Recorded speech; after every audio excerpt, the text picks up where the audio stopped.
দায়িত্ব নেওয়ার পরে হাইকার খাল পরিদর্শনে গেছি, যেহেতু আমি খাল নিয়ে দীর্ঘদিন কাজ করি, এবং সেখানে আমরা জয়েন্ট সার্ভে করেছি। জয়েন্ট সার্ভে করে আমরা 3 তলা বাড়ি পাইছি 3টা খালের উপরে, এবং পাশাপাশি আরও কিছু ভরাট পাইছি। এগুলো সব আমরা এক্সকাভেশন করতেছি। সুতরাং আমরা হচ্ছে এটাকে প্রথমে বলেছে যে আমরা কোনো খালের দখল আমরা সহ্য করবো না, এবং যখন আমরা খালের ভিতরে স্থাপনাগুলো পেয়েছি তখন আমরা ট্রাই পার্টি সার্ভে করেছি, মানে যারা দখলদার তাদেরকে বলেছি আপনারা আপনাদের সার্ভে নিয়ে আসেন। আমাদের সার্ভেয়ার ছিল জেলা পরিষদ থেকে একজন সার্ভেয়ার ছিল, এবং সার্ভে করে আমরা 3টা বাড়ি পেয়েছি একদম না খালের ভিতরে। আমরা এটা ভেঙে দিব। লেটেস্ট যদি অভিযোগ হয়ে থাকে এটা থাকবে না, এবং যারা করেছে তাদের নামে এবার পানিশমেন্ট দিয়ে দেবো, জালখানা পাঠিয়ে দিব। Simple and clear. খালের মধ্যে মানে রাতের অন্ধকারে বালি ফেলবে, আমরা যদি ট্রাক পাই ট্রাক রেখে দিব, আর যারা ফেলেছে এটা খুঁজে বের করে আমরা থানায় ঢুকাই দেবো। এটা কারো বাপের সম্পত্তি না যে এখানে সেই কাজ করবে, এবং এই ধরনের অরাজকতা বন্ধ আমাদের এখানে। এটা আশা করি মানে কোরবানির মধ্যে কাটাকাটি ভাঙাভাঙি শুরু হয়ে যাবে, কারণ আমাদের এক্সকাভেটর নাই। 18টা খাল আমরা উদ্ধার করতেছি। 18টা খাল উদ্ধার করতে গিয়ে আরো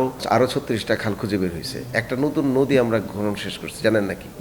উত্তরা একদম আপনার 11 নম্বর সেক্টর পার হলে আবদুল্লাপুর খাল, যেটা তার পাশে ওই নদীটার নাম হচ্ছে কনাই নদী। সেটা ব্রিটিশ গ্যাজেটিয়ারের এই নদীর নাম উল্লেখ করা আছে। এটা ধরে এই পুরো নদীটা আমরা উদ্ধার করে ফেলছি। এখন এটাকে স্থানীয়ভাবে আবদুল্লাপুর খালের একটা অংশ বলে। হ্যাঁ, একটা নদী আমরা 1 মাসে উদ্ধার করলাম, যে ঢাকায় এটা হারিয়ে যাওয়া নদী। খালগুলো আমরা উদ্ধার করছি। তো সুতরাং আমাদের সকল এফোর্ট এগুলোতে ব্যয় হচ্ছে। আবার এটা করতে এটার সাথে সাথে অনেক জায়গায় কিন্তু ওয়াটার লগিং এর পসিবিলিটি আছে। তো যেরকম বগারমার খাল, এটা আপনি চিনবেন কিনা, শেওড়াপাড়াতে যে জলাবদ্ধতাটা হয়, শেওড়াপাড়া জলাবদ্ধতা কিন্তু মিট করতে পারলাম না আমরা কেউ। এটা একটা বড় কারণ হচ্ছে যে এখানে একটা কল্যাণপুর খালেরই একটা অংশ, এটা স্থানীয় নাম বগারমার খাল। এইটা আপনারা যদি আপনাদের যাওয়া উচিত, গেলে বলবে, স্থানীয় লোকজন গত 40 বছরে তারা কাউরে পায় না এই খাল নিয়ে কথা বলতে। হ্যাঁ, আপনি গেলে দেখতে পারেন আমাদের কাজ চলতেছে। কিচ্ছু নাই, দাঁড়ানো ছিল, খালের উপর দাঁড়ানো যেত, বাচ্চারা খেলতো।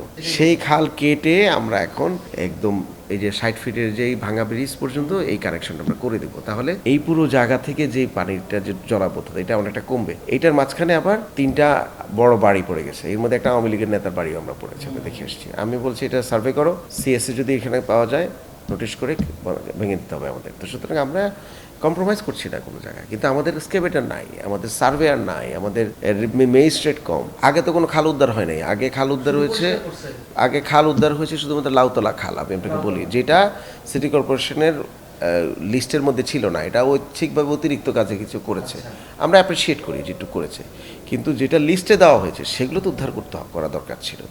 জলাবদ্ধতাকে ম্যাপিং করে 4 বছরেও তো যদি একটা জলাবদ্ধতার সমাধান করা যেতে পারত, যেটা করা হয়নি।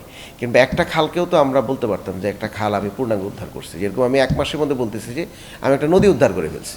আপনার তাহলে তো একটা মডেল করতে হবে না আপনাকে?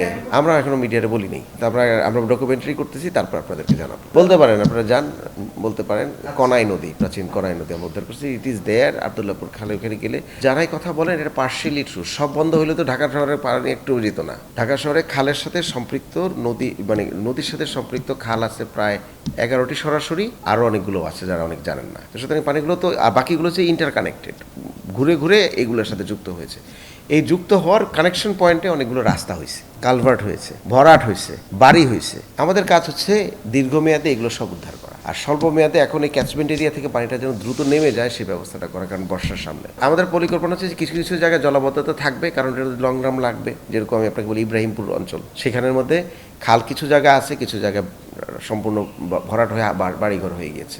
প্যারিস খালটা ঠিকমতো পরিষ্কার করার কোনো উপায় নেই, কারণ এটা একদম বাড়িঘর হয়ে গেছে, অনেক দখল। এরপরে হচ্ছে আরও কিছু ঢাকার অনেক খাল আছে, সেগুলো পুরোটাই দখল। তো ওইসব এলাকায় জলাবদ্ধতা দেরিতে কমবে। আর এছাড়াও যেসব জায়গায় বেশি জলাবদ্ধতা হতো, ধরেন চাইনিজের সামনে, তারপর প্রধানমন্ত্রীর অফিস আগে যেখানে ছিল, মানে প্রধান উপদেষ্টার অফিসের সামনে, আগারগাঁয়ের একটা জায়গায় জলাবদ্ধতা হতো, এই প্রগতির বনানীতে জলাবদ্ধতা হতো। এগুলো যেন না হয় সে ব্যবস্থাগুলো আমরা নিচ্ছি। ধানমন্ডি 27 নম্বর একটা জলাবদ্ধতা হয় বড়, তো এখানে এবারও জলাবদ্ধতা হবে, কিন্তু পানিটা দ্রুত নামবে সেই ব্যবস্থাটা আমরা করে অলরেডি পরিষ্কার করে ক্যানেলসগুলো কেটে আমরা কাজগুলো যেন চলমান আছে, আপনারা গেলে দেখতে পাবেন। তো সুতরাং এবারের জলাবদ্ধতা অসহনীয় পর্যায়ে থাকবে না আমরা মনে করি।